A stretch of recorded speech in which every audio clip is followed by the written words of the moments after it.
À Kayara, la ligne d'horizon témoigne de la violence des combats.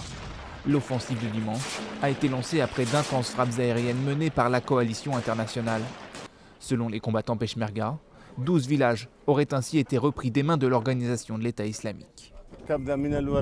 Nous avons mené l'attaque depuis deux directions. La première depuis le village de Wardak et l'autre depuis Karkasha et le village de Kalash el-Kabir. Au total, nous avons libéré 100 km². Et comme à chaque fois qu'ils s'emparent d'une ville tenue par l'organisation de l'État islamique, les militaires irakiens regroupent les hommes et tentent de débusquer les djihadistes. Les civils coopèrent bien quand il s'agit de trouver les membres de l'organisation de l'État islamique et ceux qui collaborent avec eux. L'unité antiterroriste mène l'enquête et on espère que les coupables seront jugés. Depuis juin 2014, Mossoul et sa région sont contrôlés par l'organisation de l'État islamique.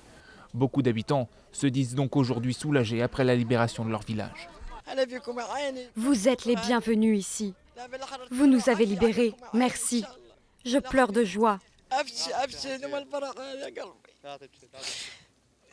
En 2 ans, ces porcs de Daesh m'ont tout pris.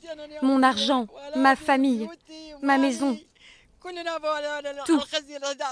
Ces récentes victoires permettent ainsi aux forces irakiennes et kurdes de se rapprocher de leur objectif, la ville de Mossoul, située à une 40aine de kilomètres. Les peshmerga tentent à présent de réparer un pont détruit par les djihadistes dans leur fuite.